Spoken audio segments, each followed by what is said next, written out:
Perkenalkan, nama saya Maherlina. Saya dari jurusan Sejarah Peradaban Islam kelas A semester 6 di Universitas Islam Negeri Sultan Maulana Hasanuddin Banten. Video kali ini guna memenuhi tugas mata kuliah kajian naskah sejarah dengan dosen pengampu Dr. Muhammad Soheh MA. Dalam video kali ini saya akan membahas mengenai review buku Hikayat Amir Hamzah yang dikarang oleh Dr. Kun Zahrul Istanti. Di sini saya akan menjelaskan mengenai 4 poin. Yang pertama yaitu tentang identitas buku, yang kedua tentang sinopsis buku, yang ketiga tentang keunikan Hikayat Amir Hamzah, yang keempat yaitu tentang ringkasan cerita Hikayat Amir Hamzah. Poin yang pertama, di sini saya akan menjelaskan identitas buku. Buku Hikayat Amir Hamzah yang dikarang oleh Dr. Kun Zahrul Istanti yang diterbitkan di Jakarta oleh Seksi Penerbitan Fakultas Ilmu Budaya Universitas Gadjah Mada pada tahun 2008. Pengarang ini menceritakan sejarah perkembangan teks Hikayat Amir Hamzah dan mengenai hubungannya dengan Hikayat Umar Umayyah. Bab-bab yang dibahas dalam buku Hikayat Amir Hamzah yang pertama yaitu mengenai teks Hikayat Amir Hamzah dalam berbagai tradisi. Yang kedua yaitu mengenai penaskahan Hikayat Amir Hamzah. Yang ketiga yaitu tentang Hikayat Amir Hamzah dalam produk sastra. Yang keempat yaitu Hikayat Amir Hamzah sebagai sastra Melayu dan sastra Jawa. Dalam buku ini, bangsa Melayu menganggap tokoh Umar Umayyah sebagai tokoh yang licik dan jenaka. Namun dalam buku Hikayat Amir Hamzah, tokoh licik dan jenaka ini dianggap sebagai positif untuk membantu tokoh sentral. Poin yang kedua, di sini saya akan membahas mengenai sinopsis buku. Dalam studi Dr. Kun Zahrul Istanti mengenai teks Amir Hamzah, tentang tradisi Amir Hamzah telah tersebar luas di luar Indonesia maupun di Indonesia. Di luar Indonesia, tradisi Amir Hamzah terdapat di Parsi, Turki, Hindustan, dan Benggala. Sedangkan di wilayah Indonesia, tradisi Amir Hamzah terdapat di Melayu, Jawa, Bali, Sasak, Makassar, Sunda, Palembang, dan Aceh. Berikut ini adalah bab-bab yang dibahas dalam buku Hikayat Amir Hamzah. Bagian yang pertama, teks Hikayat Amir Hamzah dalam berbagai tradisi. Tradisi di sini dimaksudkan adalah sebuah pikiran, pandangan hidup, kepercayaan, adat istiadat yang diturunkan dari generasi ke generasi. Pada mulanya ditulis oleh epos bangsa Parsi, kemudian tersebar ke beberapa bahasa wilayah Asia dan beberapa bahasa daerah di Indonesia.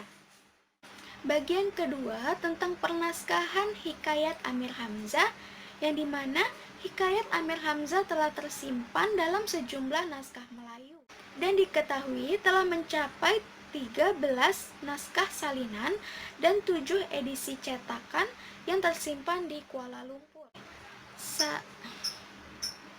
Bagian ketiga yaitu Hikayat Amir Hamzah sebagai produk sastra. Mengapa? Karena Hikayat Amir Hamzah adalah salah satu karya sastra Melayu lama yang termasuk dalam sastra pahlawan. Hikayat ini merupakan saduran dari teks Amir Hamzah Parsi disusun berdasarkan biografi Hamzah bin Abdul Muthalib. Penelitian kesastraan dilihat karena Hikayat Amir Hamzah sebagai produk sastra atau lebih tepatnya sebagai sebuah fiksi. Bagian keempat yaitu tentang Hikayat Amir Hamzah sebagai sastra Melayu dan sastra Jawa. Teks sejarah Melayu menyambut teks Hikayat Amir Hamzah dijelaskan dalam cerita sejarah Melayu, yaitu yang terdapat keterangan sebagai berikut. Yang pertama, kata yang empunya ceritera, kata Sohibul Hikayat. Yang kedua, terlalu ramai seperti yang di dalam Hikayat Iskandar itu. Yang ketiga, seperti hikayat Sayyidina Hamzah lah banyaknya. Dari keterangan itu diketahui bahwa penulis sejarah Melayu itu mengisyaratkan adanya perbandingan dalam volume teks antara sejarah Melayu dengan hikayat Amir Hamzah. Hal ini dapat dipahami bahwa ada kecenderungan untuk menyatakan bahwa hikayat Amir Hamzah lebih dulu daripada sejarah Melayu. Poin yang ketiga, di sini saya akan membahas mengenai keunikan dari hikayat Amir Hamzah. Pertama yaitu teks sejarah Melayu dianggap sebagai pembuka atau sebagai penyambut dari teks hikayat Amir Hamzah.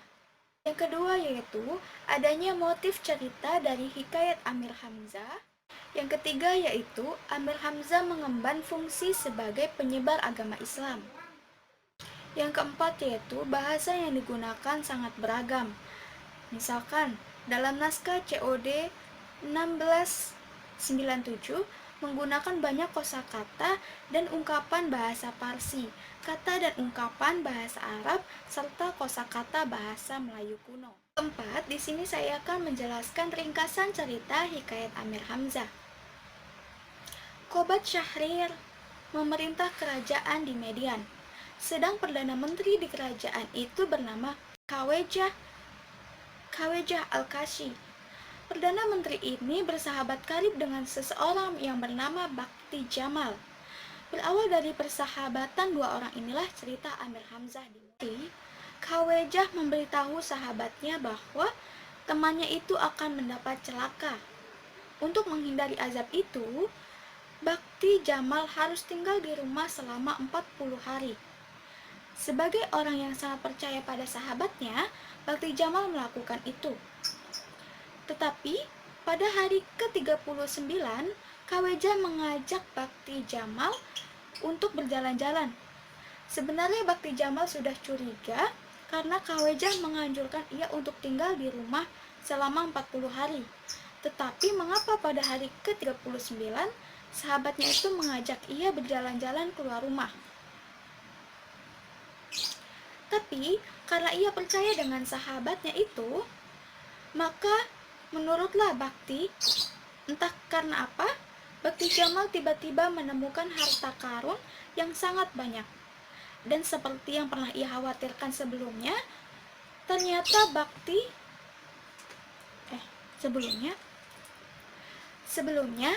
ternyata Khawejah tidak tulus.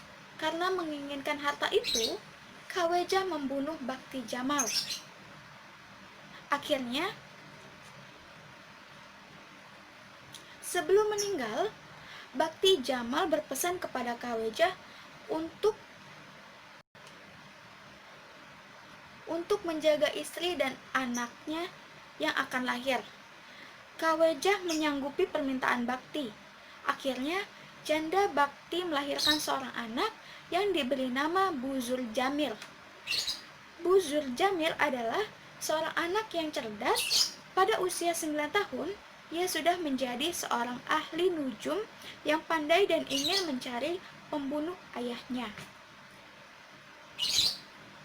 Suatu hari, Raja Qobat Syahrir bermimpi dan tidak bisa ditafsirkan oleh Al-Kashi. Raja meminta Buzur datang ke istana dan menafsirkan mimpinya. Buzur kemudian membeberkan semua kejahatan Al-Kashi sehingga ia dihukum mati dan segala harta bendanya diberikan pada Buzur. Akhirnya ia menjadi ahli nujum Raja Qobat.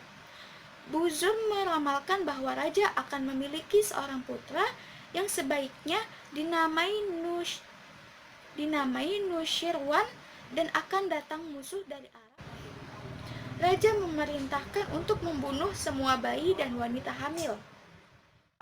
Seseorang bernama Abdul Muthalib dikaruniai seorang putra dan diberi nama Amir Hamzah. Sedangkan Umayyah Al-Damri memiliki anak yang bernama Amir bin Umayyah. Buzur yang mendapat perintah untuk membunuh seluruh bayi dan wanita hamil tidak tega membunuh kedua bayi tersebut. Di Di negeri Medain, Raja Qobat telah mangkat dan digantikan oleh Nusyirwan. Anak Al-Qashi diangkat menjadi menteri. Ketika umur 7 tahun, Hamzah dan Amir sudah memiliki kekuatan yang luar biasa. Mereka mampu menewaskan pegulat yang tak terkalahkan. Mereka berguru pada seorang ahli pemanah. Hamzah mendapat panah Ishak dan kekuatannya bertambah. Kekuatan itu mereka gunakan untuk menolong orang lain.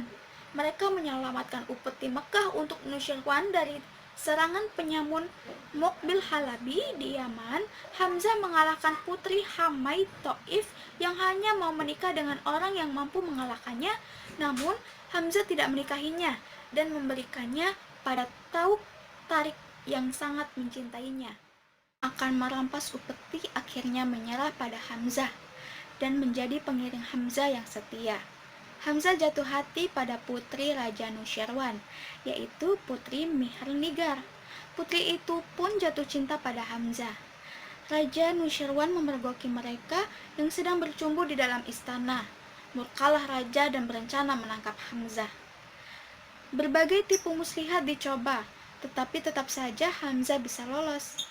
Pernah raja mengumpankan putrinya, tapi justru putrinya tertawan oleh Hamzah, yang akhirnya putri dikembalikan setelah 3 hari. Begitulah hikayat ini secara panjang lebar mengisahkan perjalanan Hamzah yang menolong Azra memerangi Ifrit, Hamzah yang diberi hadiah topi ajaib Sulaiman oleh Azra, Hamzah yang ditangkap oleh Herbadiu, anak Ifrit, yang akhirnya ia berhasil membunuh Herba, Hamzah yang berhasil menikahi Azman, keponakan raja. Demikianlah hikayat Amir Hamzah yang merupakan hikayat perang yang amat digemari. Itu saja yang dapat saya sampaikan, kurang lebihnya saya mohon maaf. Wassalamualaikum warahmatullahi wabarakatuh.